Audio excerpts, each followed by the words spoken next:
Lakini na musimu tulioingia wa Ramadhani, hili jambo la Ramadhani hili, pamoja na tofauti zetu, hili tumekubaliana sote, watu wote, ni siku 29 au ni siku 30. Tutatofautiana kidogo kuanza na kufungua na kumaliza kidogo tu, lakini leo hakuna nchi duniani isofungwa leo. Leo ukifika Marekani utakuta wazungu kule Waislamu wako ndani ya saumu. Ukija kwa Watanzania ndio hivyo, kiingia kwa Waarabu ndio hivyo, mpaka kwa Wachina.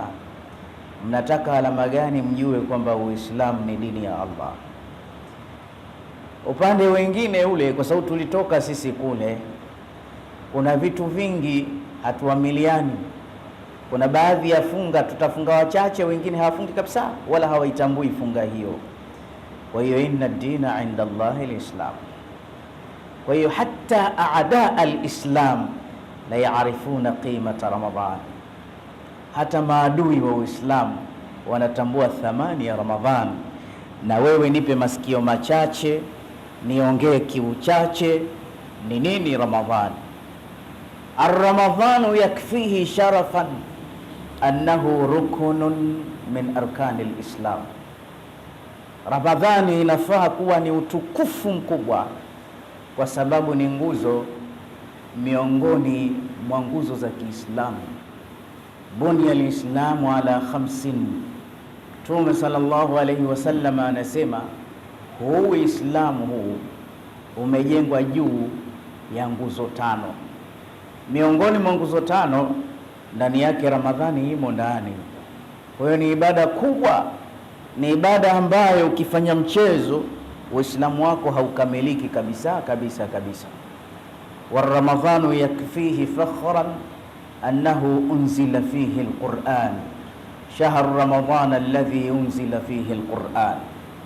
Lakini pia mwezi wa Ramadhani unatosha kuwa ni fahari kubwa, kwa sababu ndani ya Ramadhan kumeteremshwa kitabu kitukufu. Hichi hapa mekiona, hichi ni kitabu cha Qur'an. Ukisema Qur'an ni mjumuishi wa visomo vingi.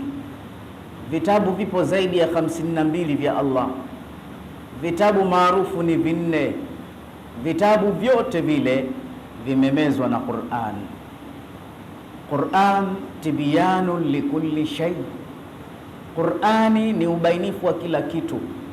Ukitaka sayansi imejaa ndani ya kitabu cha Qur'an. Mambo ya uzazi, mambo sijui ya kitu gani, huyakuti kitabu chochote cha Mungu unakuta ndani ya Qur'an. Vitabu vingine vya Mungu yapo vimetajwa vichache. Mfano Taurati ilikuwa na kurasa 10 tu, basi ishakwisha. Injili ya Nabii Isa ilikuwa ina fadhail lakini haina hukumu. Kwa hiyo hata Nabii Isa alikuwa akitaka kuhukumu jambo mpaka akope maandiko ya Taurati. Lakini ukija ndani ya Qur'ani tukufu hii utakuta Qur'ani yote, kila kitu kimo ndani yake. Ni kitabu ambacho kina heshima ya hali ya juu sana, alafu kina utaalamu wa pekee. Qur'ani ina aya 6660 na kitu, ina juzuu 30, ina sura 114. Sura ya mwanzo kimpangilio ni suratul Fatiha. Ni sura ambayo ina majina mengi kwa umuhimu wake. Jina la mwanzo inaitwa suratul Fatiha, maana yake ni preface, maana yake ni dibaji, ni ufunguzi, ni mwanzo wa Qur'an. Lakini inaitwa suratus Sala, tutasalia hivi sasa, inaitwa sura ya kusali. Inaitwa sab'u mathani, kitu cha kujirudia rudia. Lakini ukijua Qur'ani inatisha, inaitwa ummul Qur'an, inaitwa mama wa Qur'an. Kwa nini imeitwa mama wa Qur'an? So Qur'ani yetu hii pamoja na aya nyingi hizo ina jumbe 5 tu, ina meseji 5 tu, ina maneno 5 tu. Maneno yenyewe at-tauhid, at-tabshir, qasas, indhar wa dua. Na hayo maneno 5 yote unayakuta ndani ya suratul Fatiha. Kwa hiyo kwa utaalamu wa Qur'an, suratul Fatiha ina aya 7, lakini wallahi ina tafsiri ya Qur'ani nzima. Huu ndio muujiza wa Qur'ani. Ndio maana yenyewe ilishushwa na malaika tele, malaika 80. Hichi kitabu hichi kimeshushwa ndani ya mwezi mtukufu wa Ramadhani. Ar-Ramadhanu yakfihi sharafan annahu unzila fihi al-Qur'an. Kwa hiyo Ramadhani imekuwa na utukufu mwingi kwa sababu ndani yake imeshuka Qur'an, na kukuongeza na vitabu vingine vyote vya mitume vimeshuka ndani ya Ramadhani. Kila siku moja ya Ramadhani kulikuwa kunashuka kitabu cha Mungu kwa mitume. Taurati ya Musa ilishuka ndani ya Ramadhani. Suhuf ya Ibrahim ilishuka ndani ya Ramadhani. Vitabu vya Sayyidina Shif vilishuka ndani ya Ramadhani. Kwa hiyo vitabu vyote vya Mwenyezi Mungu, kutubu samawiyati almunazzalati ala anbiya, unzila fi shahr Ramadhan. Wa Ramadhanu yakfihi izzan anna alhasanati fihi tatadhaaf. Lakini pia Ramadhani ni heshima kubwa kwa sababu mambo mema na mambo mazuri yote yanapata overtime. Overtime zilizokuwepo ndani ya Ramadhan huwezi ukazikuta katika mwezi mwingine wowote. Fakhtara Allahu Ramadhan min baini shuhur. Mwenyezi Mungu Subhanahu wa Ta'ala ameuchagua mwezi mtukufu wa Ramadhan mbali ya miezi mingine. Fakaannama Yusufa ahabbu ila auladi Yaqub alayhi salam, kama vile unavyoona Sayyidina Yusuf alikuwa anapendeza mbele ya macho ya mzee Yaqub kuliko watoto wake wengine. Fakadhalika Ramadhan ahabbu shuhuri ila allami alghuyub, na vivyo hivyo Ramadhani Mwenyezi Mungu kaipenda kuliko miezi mingine. Fakhtara Allahu Ramadhan min baini shuhur wa rabbuka yakhluqu ma yashau wa yakhtar. Laqad faddala Allahu ashya'an ala ashya'. Mwenyezi Mungu ana tabia ya kutukuza vitu, baadhi ya vitu. Huu ni utaratibu wake ya Allah. Laqad faddala Allahu baladan ala sairil bilad. Kuna mji mmoja mtukufu umetukuzwa sana kuliko miji yote ya dunia nzima. Ala wa hiya Makkah al-Mukarrama. Na bwana ni nchi ya Maka. Nchi ya Maka haina vita. Nchi ya Maka siku za mwisho haingii ukimwi, haingii tauni, haingii COVID-19. Siku za mwisho ule ni mji mtukufu sana, mtukufu mji wa Maka, mpaka Masihi Dajjal haingii. Mwenyezi Mungu mji ule kaufagiria, kautukuza na kaufanya ni mji wa amani kabisa. Yaani wewe siku za mwisho za Kiyama kama utakutwa uko Maka, ndugu yangu, usirudi tena Tanzania, sababu kuna majanga mengi pale utasolve kwa kuishi pale Maka peke yake. Wafaddala Allahu jabalan ala sairil jibal. Lakini kuna mlima mmoja katika milima yote ya dunia Mwenyezi Mungu kautukuza sana. Ala wa huwa Jabal Uhud. Ni mlima unaitwa mlima Uhud, na mlima wenyewe uko Maka vile vile. Wafaddala Allahu ma'an ala sairil miyah. Na kuna maji katika maji yalotukuzwa duniani kutokamana na maji mengine. Ala wa huwa ma'u Zamzam wa Zamzam tajiri. Haya ni maji ya Zamzam yenye historia kubwa, na maji yenyewe vile vile unayakuta yapo katika mji mtukufu wa Maka. Wafaddala Allahu kitabun ala sairil kutub. Lakini kuna kitabu kimoja kimetukuzwa mbali ya vitabu vingine. Ala wa huwa al-Qur'anul Karim. Kitabu chenyewe katika vitabu vyote vya Mungu chenye utukufu ni kitabu cha Qur'an, ambayo Qur'an yenyewe imeshuka mwezi mtukufu wa Ramadhani. Wafaddala Allahu malakan ala sairil malaika. Na Mwenyezi Mungu akamsharifisha, akamheshimisha malaika mmoja juu ya malaika wote. Ala wa huwa Jibril alayhi salam. Na huyu ni malaika Jibril, ambaye Jibril Ramadhani alikuwa akija sana kumdarsisha Mtume Muhammad Qur'an. Wafaddala Allahu basharan ala sairil bashar. Na kuna kiumbe ambaye ametukuzwa sana kuliko viumbe vyote, na huyu bila shaka ni Mtume Muhammad, ndio kaja na Ramadhani yake. Wafaddala Allahu yawman ala sairil ayyam, iko siku moja imetukuzwa katika siku za dunia, nayo ni siku ya Arafa. Lakini wafaddala Allahu lailatan ala sairil layal, kuna usiku mmoja una utukufu katika siku zote za dunia. Ni usiku gani huu? Ni mkesha wa Lailatul Qadr ambao wenyewe unapatikana ndani ya mwezi mtukufu wa Ramadhani. Kwa hiyo mwezi wa Ramadhani kutosheleze kwa haya, unashindia miezi mingine. Naomba kwa ruhusa yako nichukue aya 2 tu za Ramadhani tukazifanyie kazi wewe pamoja na mimi inshallah.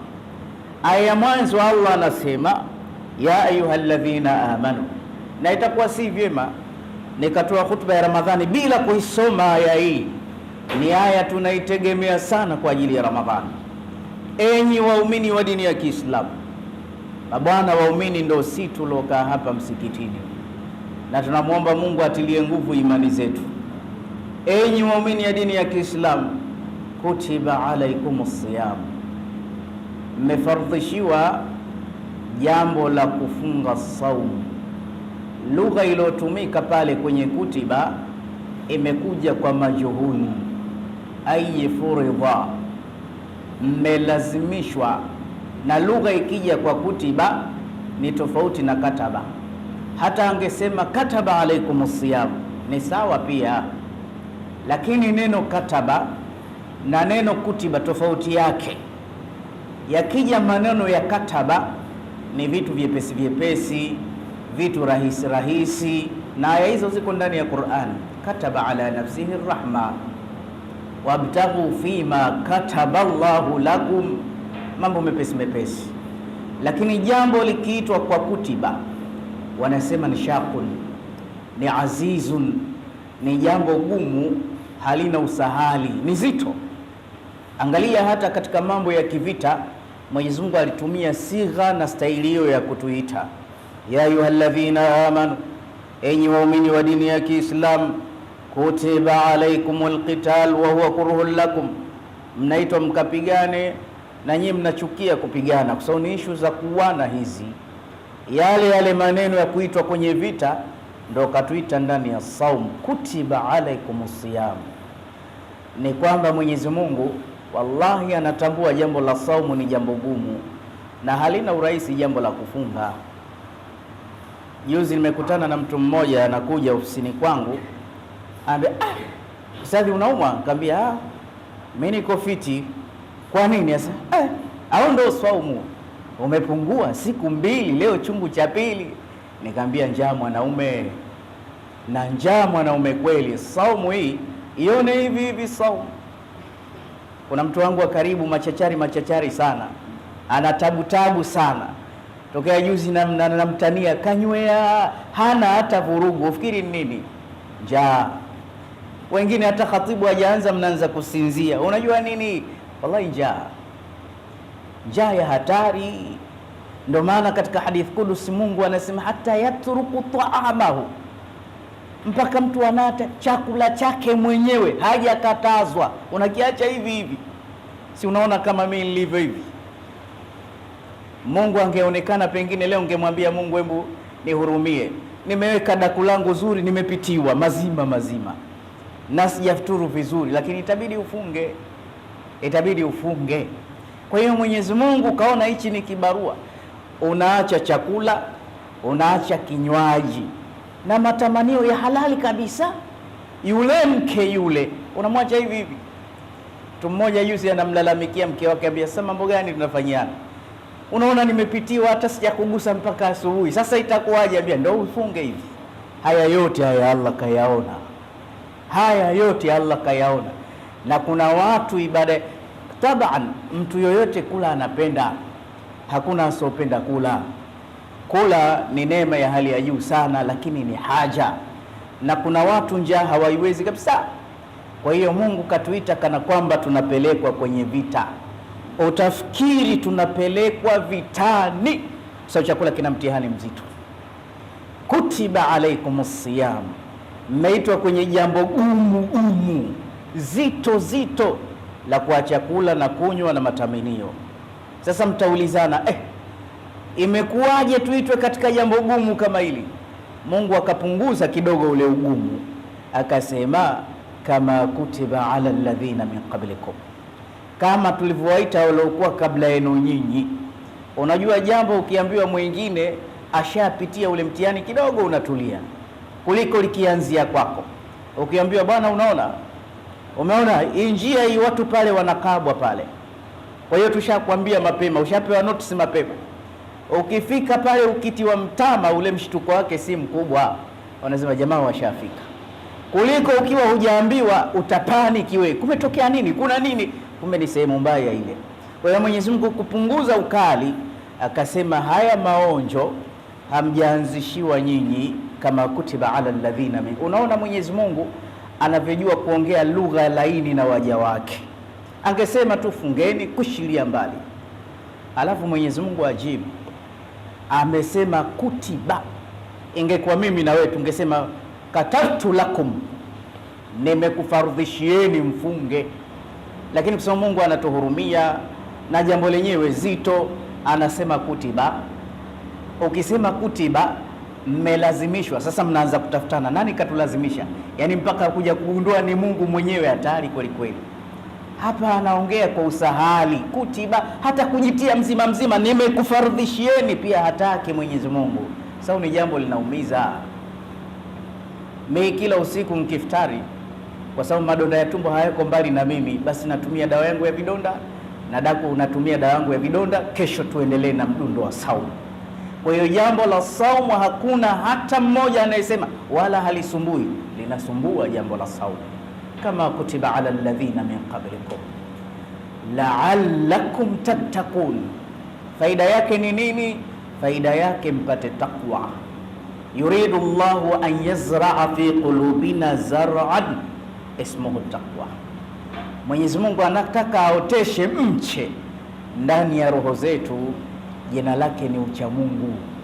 Na uchamungu ndo leseni, ndo passport ya kupaswa nayo paradise. Wallahi tunamwomba Mwenyezi Mungu angalau saumu ya mwaka huu atupeleke moja kwa moja peponi. Saumu hii itatupeleka peponi, na saumu ina mambo makubwa kabisa. Pamoja ni ibada nzuri, ni ibada ngumu. Mwenyezi Mungu akaleta maneno ya kupunguza, ayyama maadudat. Msimsemee Mungu, usije ukasema bwana sasa mpaka itakuwa miezi mingapi? Asema ayyama maadudat, masiku machache, 29 ama 30. Kwa hiyo usije ukasema mpaka lini? Mpaka kesho kutwa tushamaliza saumu.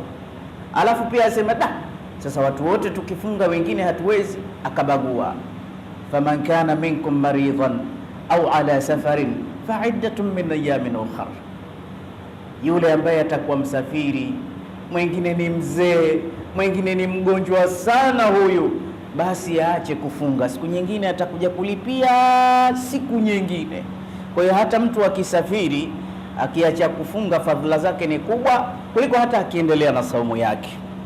Na mgonjwa asiwe mgonjwa mpaka akafa. Sayyidina Anas ibn Malik aliishi mpaka miaka kama 80, miaka miwili mizima, kwa sababu ya uzee aliokuwa nao.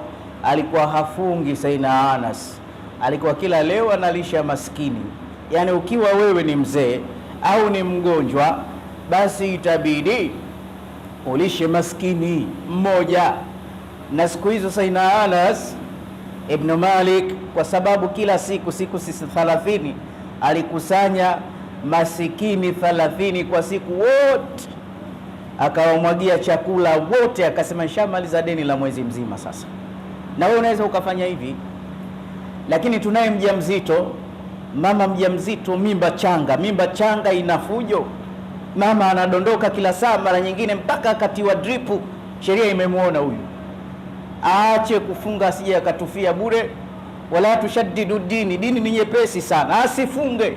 Lakini kuna mambo mawili, kama mwenye mimba ataacha kufunga sababu ya afya yake, kwamba kwa hali lilokuwa nayo nikifunga itakuwa hatari, ale baadaye atalipa saumu tu. Lakini kama wasiwasi wake pengine huyu mtoto tumboni ananitegemea mimi akafa, basi ale, lakini atakuja kulipa na fidia. Na hukumu hiyo hiyo mnyonyeshaji pia. Mtu akiwa ananyonyesha maziwa yake yale, kama akisema mimi nikiendelea kufunga kwa staili hii, mtoto anavyoninyonya nitapata kizunguzungu ndondoke, basi na ale, atakuja kulipa saumu. Lakini kama mimi bwana nikifunga maziwa hayatoki, mtoto atanyonya nini, na ale, atakuja kulipa pamoja na fidia. Haya ni masala kuhusiana na saumu. Mwenyezi Mungu Subhanahu wa Ta'ala ameendeleza aya hizi za saumu, kisha akatuambia shahru ramadhana alladhi unzila fihi alquran. Huu mwezi wa Ramadhani huu ndio mwezi ndani yake ulishushwa hii Qur'ani yenyewe hii. Hudan linnas, ni ubainifu kwa watu na unapambanua mambo ya haki na batili. Faman shahida minkum ash-shahra falyasum, mtu ambaye ameushuhudia mwezi basi na afunge. Akarudia tena Mwenyezi Mungu alokuwa na matatizo na hivi atafunga siku nyingine. Yuridu Allahu bikumul yusra wala yuridu bikumul usra, Mwenyezi Mungu anakutakieni kwenu nyinyi wepesi wala hataki uzito. Yuridu Allahu bikumul yusra wala yuridu bikumul usra walitukmilu al-idda. Hapa pazingatiwe walitukmilu al-idda. Mkifunga jamani, hakuna mimi naweza siku 10, mimi zangu siku 15. Kamilisheni idadi ya masiku yanayotakikana. Na ukiacha kufunga bila sababu za msingi tu, hiyo somo hailipiki hiyo, na jarima yake ni nzito sana. Na tuheshimu mwezi. Mabwana, mwezi lazima uheshimiwe, hasa wauza maduka ya vyakula. Tunawaambia hivi, akija mtu usiache kumuuzia soda. Naomba soda ndugu yangu, pengine ndani yake ana kizee na kuna watoto wadogo hawafai kufunga. Ukimwona anakuambia nipe, afu akaondoka nayo, mpe. Pengine anampelekea mtu mwenye dhurufu.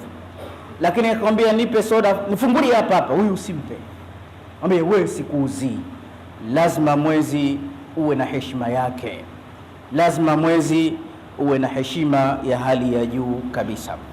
Lakini pia Mwenyezi Mungu kuna maneno ameyachomeka katika mwezi wa Ramadhani. Anasema wa idha salaka ibadi, na kabla ya hapo walitukmiru al-idda walitukabbiru Allah ala ma hadakum. Hii walitukabbiru Allah tunaweza tukaiingiza maeneo mawili, tumtukuze Mwenyezi Mungu zile siku zaidi zikifika, au tumtukuze Mwenyezi Mungu kwa yale mambo ambayo Mtume katuambia tuyafanye sana ndani ya Ramadhani. Mambo yenyewe ni mambo matatu. Jambo la mwanzo, tumtake msamaha Allah, tulete istighfar. Jambo la pili, tumombe Allah pepo. Jambo la tatu, tumombe Mungu sana sisi atukinge na moto. Moto ni mkali. Ni yale mambo, ashhadu an la ilaha illa Allah, nastaghfirullah, nasaluka aljannata ya ilahi wa na'udhu bika minan nar. Yale mambo yale tunayafanya sana kila baada ya sala. Kwa nini tunayafanya kila baada ya sala? Kwa sababu kula duburu sala, kila nyuma ya sala dua hukubalika. Sio kwamba ni wimbo fulani tu ule, hata ukiswali peke yako lete sana uradi huu, ashhadu an la ilaha illa Allah, astaghfirullah, as'aluka aljannata ya ilahi wa a'udhu bika minan nar, allahumma innaka afu tuhibbul afwa fa'fu anni ya karim ya tawwab rabbi tub alaina wasamihni waliwalidayya. Ya muombe Mungu katika sigha za namna kama hii. Usisubiri mpaka imamu kaimbisha. Popote muombe Mungu sana maghfira, akusamehe, kwa sababu kipindi hichi msamaha ni mwingi sana. Muombe Mungu sana akuingize peponi. Hichi ndio kipindi chake hiki. Muombe Mungu akuepushe na moto. Mabwana, ndugu zangu wa Kiislamu, wallahi kuna baadhi ya watu walikuwa front line, wameandikwa ni wa kuchomwa na Mungu hawa. Kilichowatenganisha na moto mkali ni pumzi zao tu. Wangedondoka leo wangeenda kuona cha mtema kuni. Na Mungu anatusubiri, na Mungu hana mchezo. You can imagine hii miezi 11 iliyopita nyuma hii, ambayo si mwezi wa Ramadhani, hesabu umezini mara ngapi ndugu yangu Muislamu? Unaona mchezo kutembea na wake za watu, unaona mchezo kumharibu mwanamke. Wewe ndio musabbib, umemfungua usichana wake, wewe ndio mwanzo umefungua ule mlango. Kila anayekuja kwa njia ya kumzini umefungua akaunti ya mambo mapya. Hasa hapa kwenye zinaa hapa, Unakuta watu wanasali, lakini hili gonjwa bado linatawala. Tena sasa hivi utashangaa wewe, utashangaa kweli kweli. Mimi nimekuta na baadhi ya aima na baadhi ya tangu maimamu, bwana vipi, wamenitimua pale msikitini bwana, unajua fitna zimekuwa nyingi, zimekuwa hivi.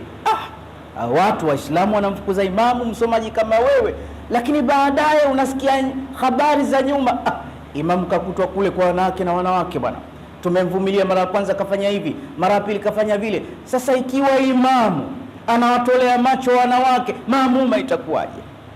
Wanasema dhambi zinazotutesa hapa Tanzania hizi mbili. Unajua Watanzania ni warahimu, ni wakarimu, hawana ile mambo mabaya, hawaabudi ng'ombe kama India huko. Mkienda kwa wenzetu, watu wanaabudia mpaka tupu za wanawake, vitu vya ajabu ajabu, ng'ombe anaabudiwa. Hapa Tanzania hakuna vitu kama hivi. Hapa Mungu na sisi, mtume na sisi. Lakini tuna matatizo mawili haya, tukiyarekebisha haya tumefanikiwa. Ulevi na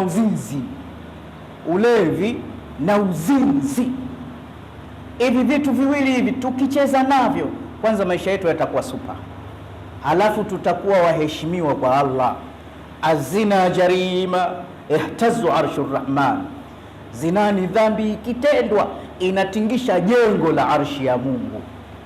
Na ile zina uloizini, ule utupu utabandikwa nao siku ya Kiyama, utakuwa unalipuka kama mabomu ya dunia, na unakulalamikia fedheha kubwa hii siku ya Kiyama. Tupu yako wewe, uqittatun min lahamika, itakukhini siku ya Kiyama. Ile tupu yako itarefushwa zira 70, itakuwa inanuka hatari. Ardhi ya shaba ipo chini inaungua, idhlali ya hali ya juu sana.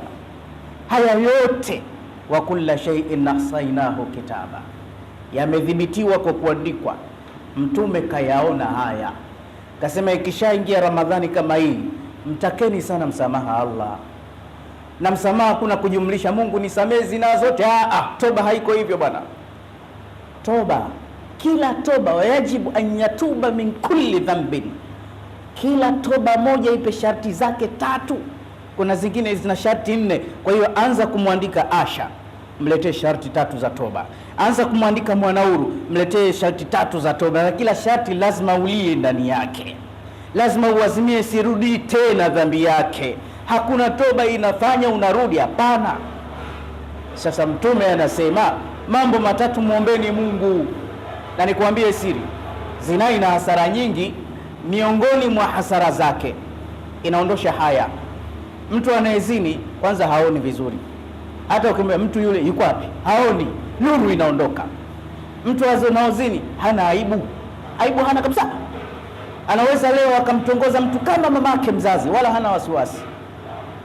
Lakini mtu anayezini, na kuambia siri sasa, hadumu kwenye kazi. Hata anaingia leo kwenye daladala, kesho kutwa kashapigwa chini, amepewa semitrela, kashushwa hivi, acha gari hapo, shuka.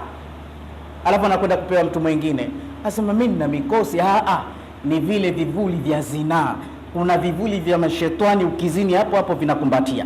Hapa shauri moyo hapa, unashangaa wewe spare hazitoki. Wenzio kila leo Dubai.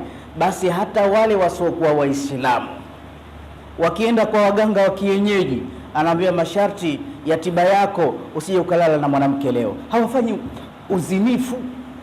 uzinifu na matatizo mengi. Sasa kwa sababu Mungu ashakutia nuksi ya zinaa, muombe Allah msamaha katika mwezi huu.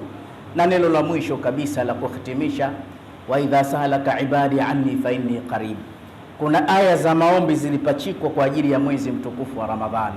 Ina maana ndani ya Ramadhani pia tuombe dunia yetu.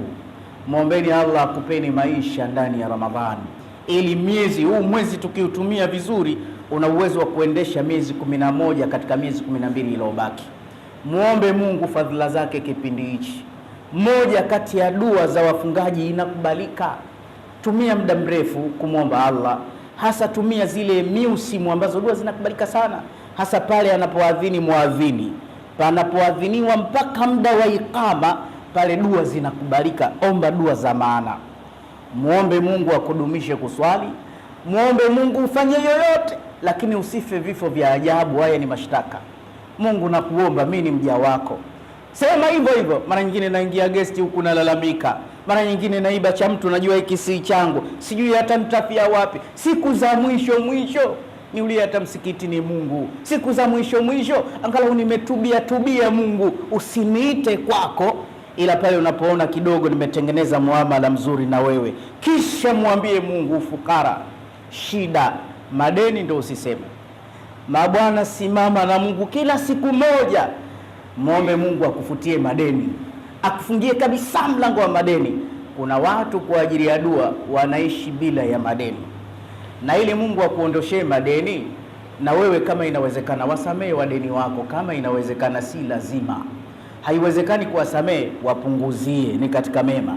Alikuwa mwanachuoni mmoja anawadai watu wengi, fungua daftari, huyu Ali anadai wangapi? Huyu unamdai 100,000, muondolee 50, mwambie tunamdai 50. Kila siku kazi yake kupunguza madeni ya watu tu, kila siku. Yule unavyomwona lile deni lishampelekesha, mfutie kabisa hilo deni. Akawa anaulizwa, wewe kazi yako kila leo kufutia watu madeni, maana yake nini? Niambia, na mimi na madeni makubwa kwa Mungu. Sasa kuna baadhi ya watu wamesongwa, unamdai 5,000 tu, si umsamehe, mwambie tu basi bwana, usiwe na wasiwasi, basi yaishe, mkhafifishie mtu. Kuna mtu halali macho kwa sababu ya deni lake, na wewe hudai hata kwa rehema. Unaona kama anacho hataki kukupa, kila siku message kali, nakwambia nitakuonesha, nilipe shehe wangu. Unamdhalilisha Muislamu kwa ajili ya deni lile. Kuwa mpole na madeni, na wewe unayedaiwa muombe Mungu akuwafikishe ulipe vya watu. Tunamwomba Mwenyezi Mungu Subhanahu wa Ta'ala atupe rehema za Ramadhani. Tunamwomba Mwenyezi Mungu wale ambao wapo ndani ya ndoa adumishe ndoa zao kwa baraka ya Ramadhani. Lakini la mwisho kabisa, mambo hayaendi isipokuwa kwa sadaka Waislamu. Na sadaka, Ibrahimu Nakhai rahmatullahi alayhi anasema, Ramadhani utukufu wake rakaatun fi Ramadhan bi 1000 rakaa. Ukisali rakaa moja ni sawa na rakaa 1000. Ukienda rukuu moja ya sala ni sawa na rukuu 1000. Akasema na tasbihi moja, subhanallah, hesabia hizo ni tasbihi 1000. Anna alhasanati fihi tatadhaaf. Kisha akasema wa sadaqatun fi Ramadhan bi 1000 sadaqa. Ukitoa sadaka moja kwa ajili ya Ramadhani unahesabika, ndugu yangu, umetoa sadaka 1000. Leo ukitoa 10,000 utahesabika umetoa mara 1000. Ni pesa nyingi sana. Sasa leo hebu lete ile 10,000 yako ambayo iende kule Mwasonga kule, na hata nami nitatoa. Baada ya kuongea hivi mwenyewe nimepata imani. Ile shilingi 10,000, Allah asema man jaa bihasanatin 10 amthaliha, anayefanya jema moja Mungu atampa 10. Miezi ya kawaida ili alina mjadala, ukimpa Mungu 1,000 anakupa 10,000, ukimpa 10,000 anakupa laki. Wallahi, ukimpa laki anakupa milioni, ukitoa milioni anakupa milioni 10.